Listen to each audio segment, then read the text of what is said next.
Hello and welcome to 10 by 9, where 9 people have up to 10 minutes each to tell a true story from their own life. I'm Paul Doran and this is the 10 by 9 podcast.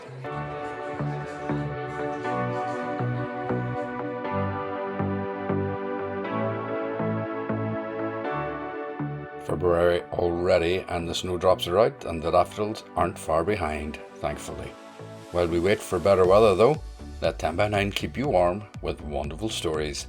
And how cheesy is that?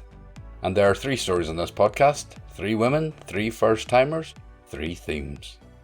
I very quickly made the assumption that it was a church group, and my past life in church helped me to establish the purpose for the Sunday beach visit, a baptism. Sometimes I've been called a radical, sometimes I've been called an instigator, I've even been called an extremist, definitely a troublemaker, and if I am, I don't want to be anything else. He bought me a thermal top, but not the whole thermal. He donated money for one arm. A family day at the beach ends in embarrassment. A mother is enraged by the hate directed at her children, and we meet Elton, who's not fond of spending money. So, let's get started. It was November 30th, and the Integrated Education Fund had sponsored an evening on the theme Transform. Integrated education in this context means children from different religious backgrounds being taught together. Here's Sarah Mathison with her Transform story. To transform, to change in form, appearance or structure, change in condition, nature or character, to convert. On average, you'll replace each and every cell in your body within 7 years. So unless anyone here is under 7, we've all transformed many, many times since we were born. It's science. It's a fact. We don't expect anyone to look the same as they did when they were younger, or even 7 years ago. But why, then, when it comes to personality, beliefs, or the outlook of others, do we find ourselves thinking or saying or hearing statements like, she's changed, he's not the person he used to be, I just don't know her anymore, or the old classic, he used to be a nice fella. We say it with such shock, like somehow it's abnormal. It's the same with organisations like schools and churches and businesses. It's not the school it used to be, or wasn't like that in my day. Thank goodness it's not, because that was maybe 20 years ago. So change is inevitable. It brings growth, new life, diversity. Imagine if we were all the same as we were when we were teenagers, or the schools that we went to hadn't moved on since we left them. My story of transformation is about my own change, partnered with a resentment for who I was compared with who I am now. Realising that it's okay to look back at myself and see someone completely different. That who I was before has been part of who I've become today. That every experience I have has an impact on who I will become. Even writing and reading this story here tonight is shaping my future self. This summer, I was sitting on my favourite beach in Port Ballantrae with my family. It was a quiet Sunday, and we had spent every day since arriving on the Thursday on the beach. We'd acquired our own area that we returned to each day, with rocks for the towels to dry on, close enough to the ramp for quick access to the shop and the toilets, and to drag our beach cart up and down whilst being near enough to the water to see my daughter paddling. We'd mastered where to position the windbreaks, the beach chairs and the blankets. We'd created our own piece of Port Ballantrae perfection. Heidi was playing in the sand in between rock pooling with Daddy and paddling in the shallow area. She'd just brought back a crab in her bucket, and she was absolutely delighted. My 16-year-old son hadn't made it yet, having grown out of beach days several years ago. My mum was reading, I was drifting in and out of sleep and listening to other conversations and family dramas unfold around me. For once, they weren't my own family dramas. And I think my husband was even managing to read snippets of the Sunday paper. If Carlsberg did beach days, this would be way up there. Then I looked up to notice a largish group walking down to the beach. They clearly weren't in the usual beach attire. Every time I looked up, there were more people. I very quickly made the assumption that it was a church group, and my past life in church helped me to establish the purpose for the Sunday beach visit, a baptism. My heart sunk.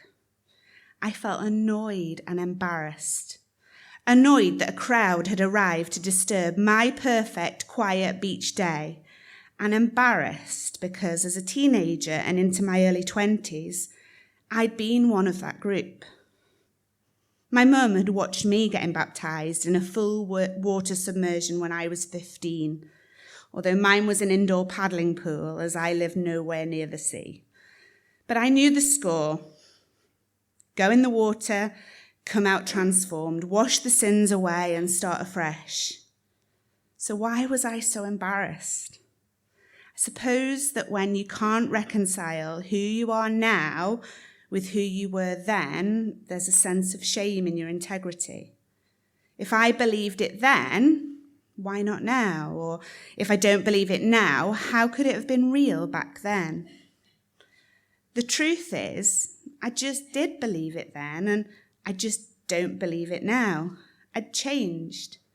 Without really making a choice, I grew up and my experience and understanding of the world slowly shifted. As a teenager, it was incredibly real and important to me. Without church, I don't believe I would have got through my teenage years so happily and unscathed. When my family let me down, I was surrounded by a group of people who loved me and cared for me. They kept me busy and safe when I so easily could have gone off the rails. When you've been so involved with something and then you aren't, these situations are incredibly awkward. Watching the club that you used to be a part of from the outside. I'm not that person anymore, but why couldn't I be happy for these people on the beach, living their journey and changing in their own way? But in that moment, I just couldn't. I watched as several teenagers and a couple of adults were baptised. The crowd on the beach cheered every time, and I cringed. Every time another cheer went up, I felt more annoyed. But their reality was just as important as mine. They may journey away from that life or just be journeying into it after a life full of other choices. Some may live securely in that belief system for their whole lives, and for others, it could just be another step in their story. So when they finally left, we had our beach day back to ourselves, and I could relax and start listening into people's conversations again. And my husband and I talked about it and how it had made us both feel so uncomfortable, how it brought back who we used to be and what we used to believe. The more I've thought about it since, the more I've realised that we need to live with who we were, who we are now, and who we're going to become, that nothing's settled. We're forever changing and growing and becoming something different. All parts of our lives are important. The good, the bad, and the ugly. The people who knew me as a teenager would have been horrified that I didn't stand up and cheer for the Port Ballantrae baptisms. Maybe I should have done. Maybe it's okay to celebrate the transformations around us, even if we don't agree or understand. My mum celebrated my baptism, even though she didn't believe in what I was doing, because she knew it was important to me. As a parent now, I'm part of a significant transformation for my eldest child, and it's one I don't fully understand or always agree with, but that's a completely other story, and one I'm not ready to tell yet. So maybe like in 20 years I'll be here and I'll tell that story, but not now. But by telling this story, I hope that I can learn to be more accepting, understanding of, and willing to accept change, and be ready to take people exactly where they are on this wonderful, emotional, and sometimes bloody difficult transformational journey of life. Thank you.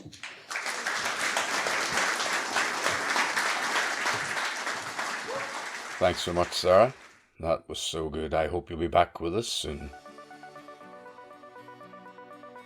We're always looking for new storytellers at 10 by 9, so if you'd like to tell your first story like Sarah, then get in touch at the 10 by 9 website. Why not make it a challenge to yourself for this year? Looking forward to hearing from you. Okay, let's get on to our next story. And it was a cold Monday in December, and 10 by 9 was invited to take part in the annual Human Rights Festival here in Belfast. We never say no to a good festival, and that's where we met Naomi Green. My name always confuses people when they see me. Like you, we keep our names when we get married in the Muslim community. Some of you might know me, a lot of you won't. For those who do, sometimes I've been called a radical, sometimes I've been called an instigator, I've even been called an extremist, definitely a troublemaker. And if I am, I don't want to be anything else. And if I am radical, this is my origin story. I had recently moved back home from Kuwait with my 2 eldest children after deciding it was better for them to grow up around family rather than the more isolated life of an expat in the Gulf. My eldest was about to start school, so we packed our bags and came to Northern Ireland. It was Ramadan, and after spending a month fasting, I was eager to celebrate Eid al-Fitr, the Muslim festival that marks the breaking of the fast at the end of Ramadan. Dressed in our best, we bundled ourselves into the car and attended the local Eid gathering in a Belfast leisure centre.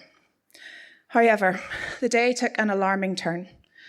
Before we could start, someone phoned and threatened the centre staff for hosting us and set off the fire alarm, sending us scrambling out of the building. I stood in the rain with my confused children, debating with myself, had I made a mistake to move back here? The fire brigade came, the police came, they checked everything out, and eventually we returned inside, continued our celebrations, and forgot the inconvenience. Back home that evening, I opened my social media to find someone had shared posts about our Eid celebration. One photo had captured a group of men getting ready to pray, but it was not the photo that struck me. It was the comments beneath. Phrases like, burn them out, bomb them, and even kill them. The stark contrast between the festive atmosphere we had experienced and the hate-filled comments we had seen online was jarring. I was in that building with my children. Upset, I blocked the accounts and put it out of my mind. 2 months later, it was the big Eid, Eid al-Adha, the Feast of the Sacrifice, and it was time to celebrate again. This time we changed locations, and the celebration would be held in Lisburn. The day was good, filled with laughter, joy. My children shared sweets, and we met with friends. We filled up all the cafes, and we ate far too much. Returning home, I again was confronted with a hateful reality. Photos of women and children this time was at the Eid venue were on my screen, but one looked very familiar. I looked again, my heart stopping. It was my then 3-year-old daughter, who had been proudly twirling in her pink tutu. My heart sank as I read the vile comments. Yet again, the same threats of hate and the same violence. Bomb them, burn them, kill them. Only this time, it wasn't just that we were in the same building. The photos contained the image of my own child. The mama bear in me awoke with a newfound determination. This time, I refused to let it slide. I called the police. I went to the station and I poured my heart out in the interview room, breaking down in the process. Enough was enough. A few weeks later, I received a call. The offenders had been spoken to, and they apologised, claiming no harm was meant. I was frustrated. The words lacked any sincerity.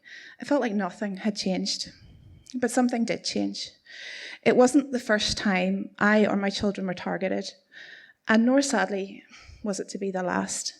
But something inside of me shifted. Rather than simply succumbing to despair, I found a new purpose.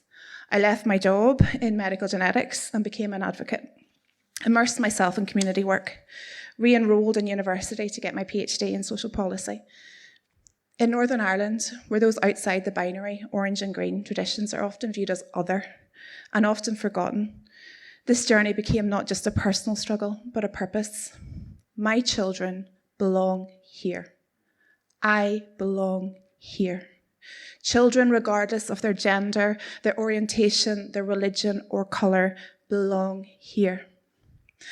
It became a promise to myself, but mainly to my children, that we can have a society that promotes dignity and freedom and justice for all. But it's not just going to happen by itself. It's a future we have to fight for collectively, especially in the face of growing intolerance, global inequalities, conflict and repression, to build a more inclusive and hopeful future, not for me, but for generations to come. Not just for my children, but for yours, and every child who decides to wear a pink tutu.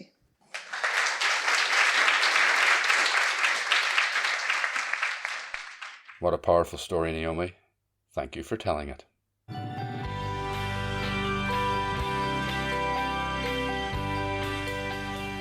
As you know, 10 by 9 is always free and always will be, but I just want to say a big thank you, as always, to everyone who has donated via Patreon over the years.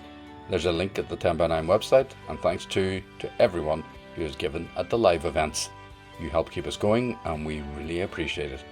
Also, a big shout out to Simon Masood and Mark Clifford on their first 10 by 9 Nottingham event.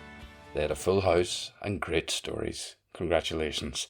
Check them out if you're in the area.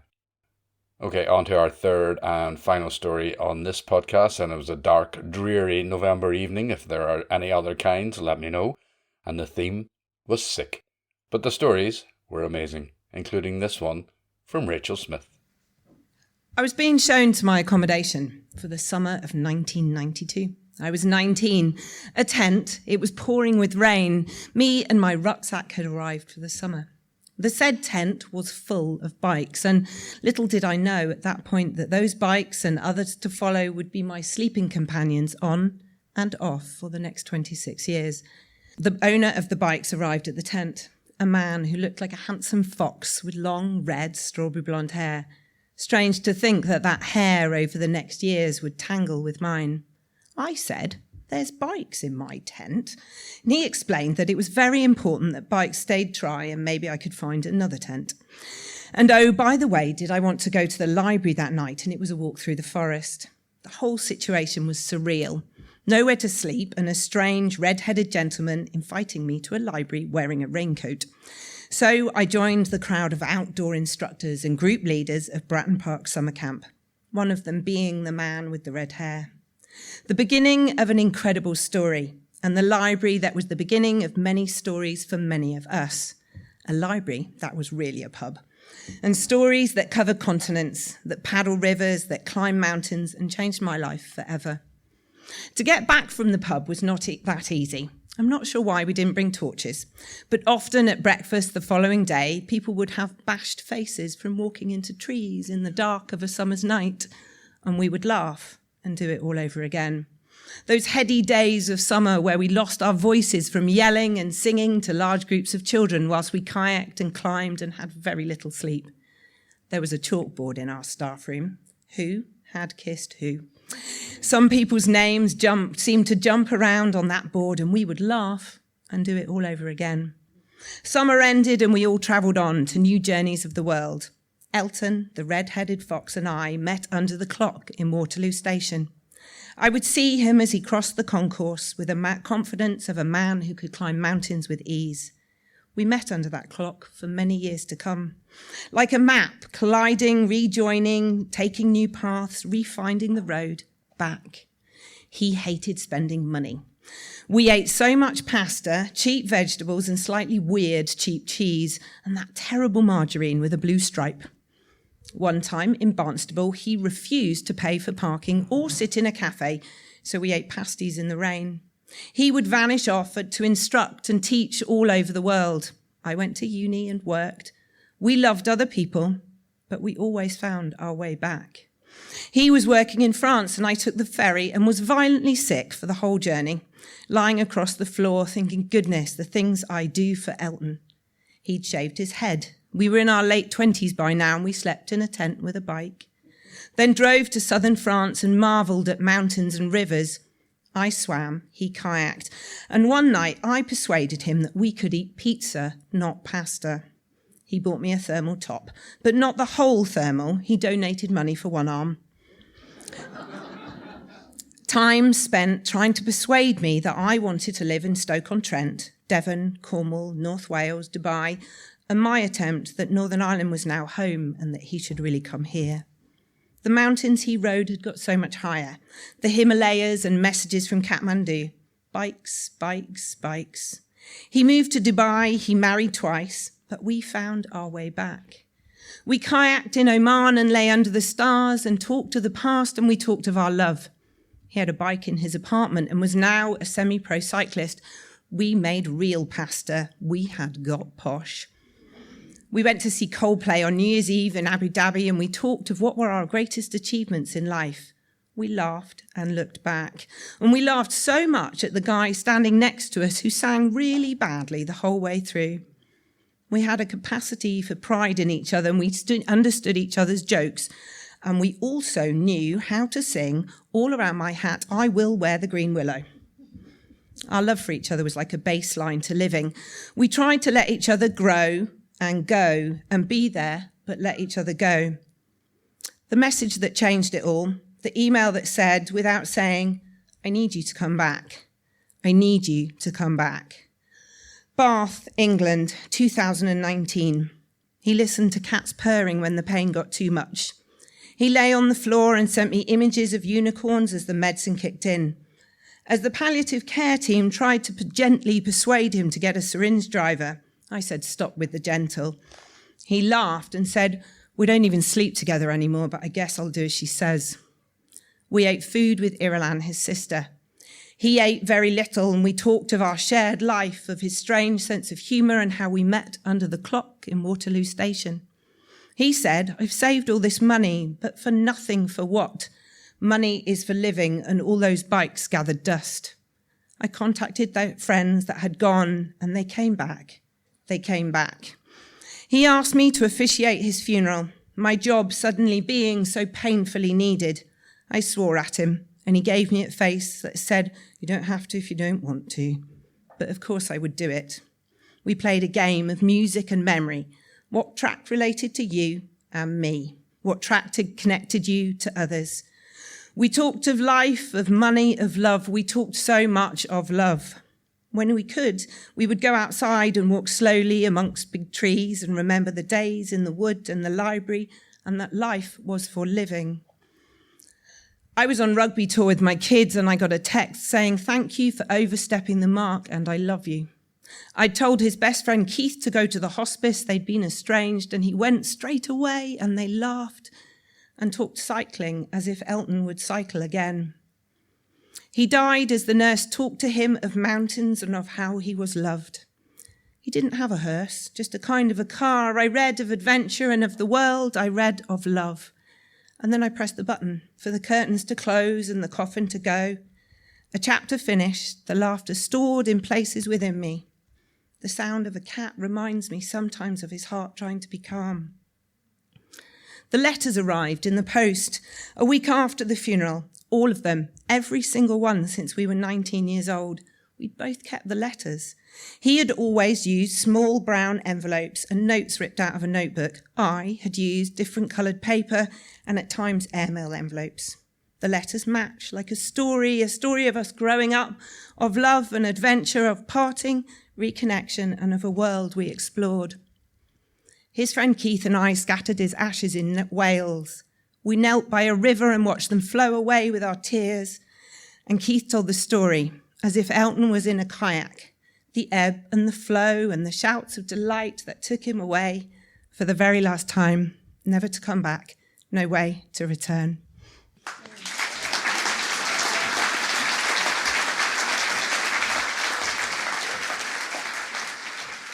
Thank you so much, Rachel, for introducing us to Elton. Such a sad loss.